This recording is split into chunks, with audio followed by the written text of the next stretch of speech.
Welcome to my channel.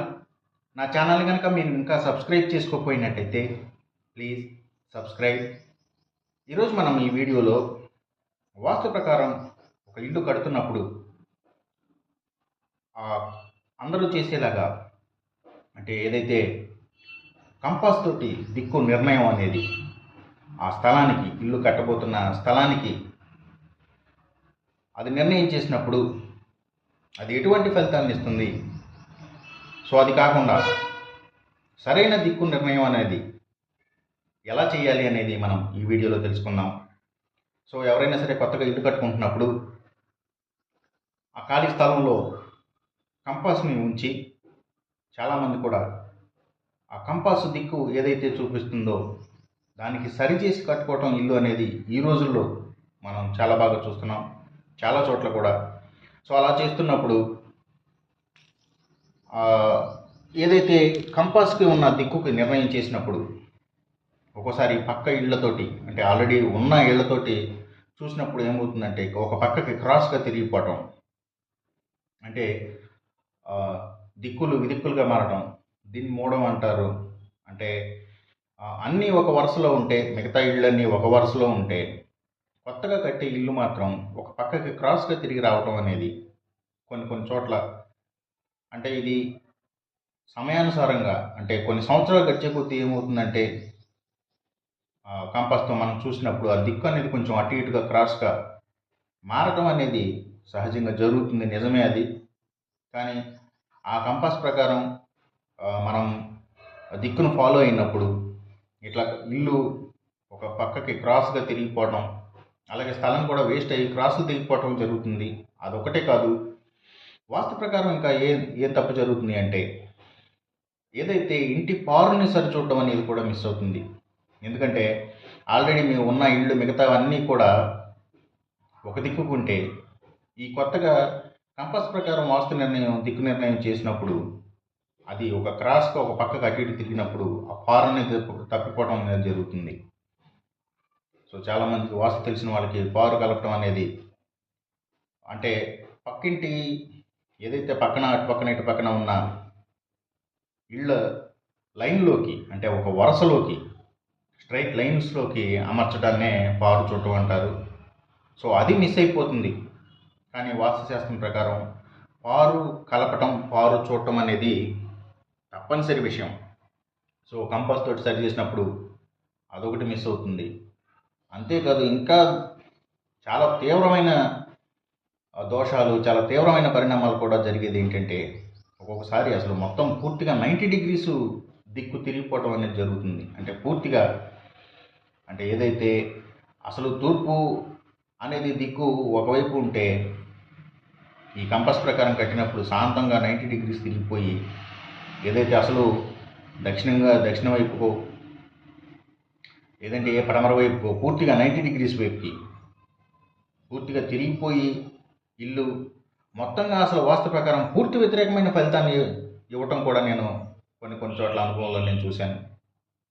So మొత్తంగా అసలు ఇది ఎంత తీవ్రమైన దుష్ప్రభావాలను ఇస్తుంది అంటే చాలా తీవ్రమైన దుష్ప్రభావాలని. ఎందుకంటే అసలుకి మొత్తంగా ఆ ఇంటికి ఆ ఇంటి వాస్తుకి మొత్తంగా అసలు దిక్కే మారిపోతున్నప్పుడు మొత్తం పూర్తిగా వాస్తుకి సంబంధించిన దోషాలన్నీ కూడా ఇంటికి ఆపదెచ్చబడడం అనేది జరుగుతుంది.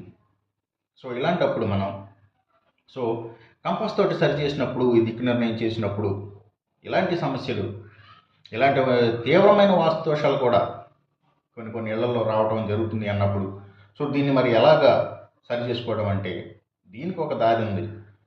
సో అదేంటంటే గాలిపాటుని ఫాలో అవటం. అంటే గాలిపాటు అంటే జనరల్గా మనం ఎక్కువగా అందరికీ తెలిసేది వినపడేది ఏంటంటే పైరుగాలి అంటారు. అంటే ఏదైతే పైరుగాలి అంటే అది ఈ గాలిపాటు అనేది కూడా సీజన్ని బట్టి డిసైడ్ చేయాల్సి వస్తుంది.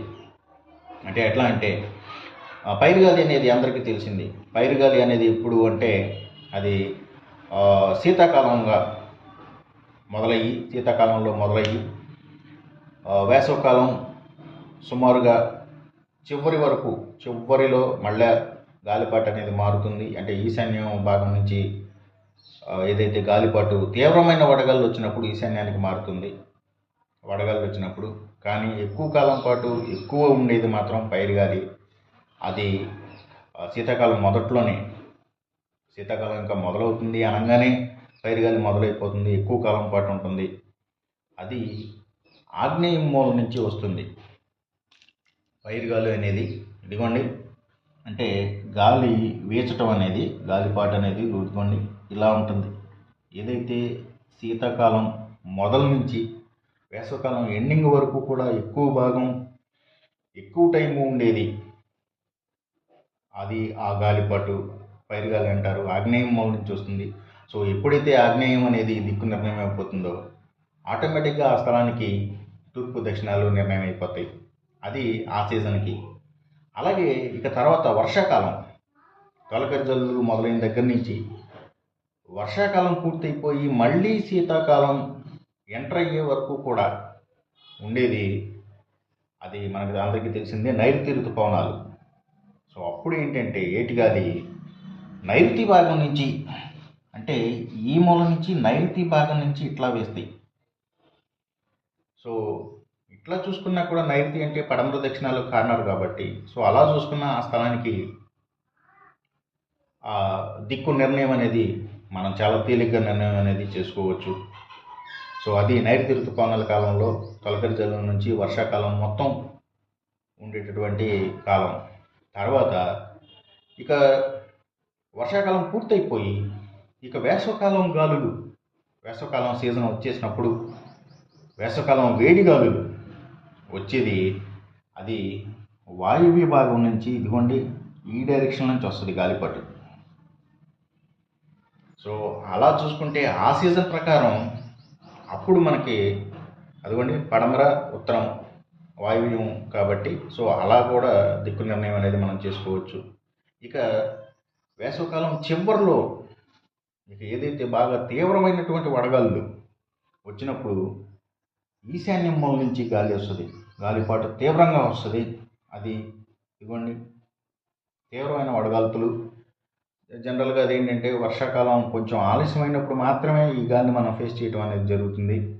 గాలిపాటు చాలా, ఈ చెప్పిన గాలిపాట్లు అన్నీ కూడా స్పష్టంగా చాలా బలంగా గాలిపాటు, గాలి వేయటం అనేది మనకు తెలిసిపోతాయి.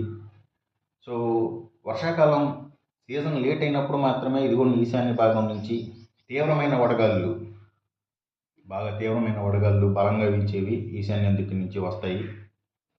కానీ అప్పటి వరకు ఉన్న వేసవకాలం సీజన్ అంతా కూడా ఎక్కువ భాగం వేడిగాళ్ళు, బాగా ఫోర్స్గా వచ్చే గాలిపాటు ఇదిగోండి వాయువ్య భాగంలోకి.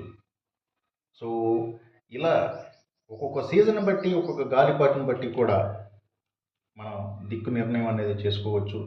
ఏదైతే కంపాస్ తోటి నిర్ణయం చేసినప్పుడు మనకి ఏదైతే ఆ కన్ఫ్యూజన్ వస్తుందో, ఒక పక్కకు తిరిగిపోయినట్టుగా స్థలం నుంచి ఒక ఇల్లు పక్కకు తిరిగిపోయినట్టుగా వచ్చి క్రాసులు వేస్ట్ అవ్వకుండా ఉండటం, అలాగే పారు తప్పిపోవడం అనే సమస్య పోతుంది. అలాగే వాస్తురీత్యా వచ్చే దిక్కు తప్పిపోయినప్పుడు వాస్తురీత్యా వచ్చే తీవ్రమైన దోషాల నుంచి తప్పించుకోవడానికి మనం ఈ గాలిపాటు అనే దాన్ని ఆధారం చేసుకుని ఏ మూల నుంచి గాలిపాటు వస్తుంది, ఏ సీజన్ బట్టి అనేది కూడా నేను ఇప్పటివరకు చెప్పాను కాబట్టి, సో ఆ గాలిపాటిని ఆధారం చేసుకుని దిక్కు డిసైడ్ చేసుకుంటే మనకి ఖచ్చితమైన దిక్కు నిర్ణయం అనేది జరుగుతుంది.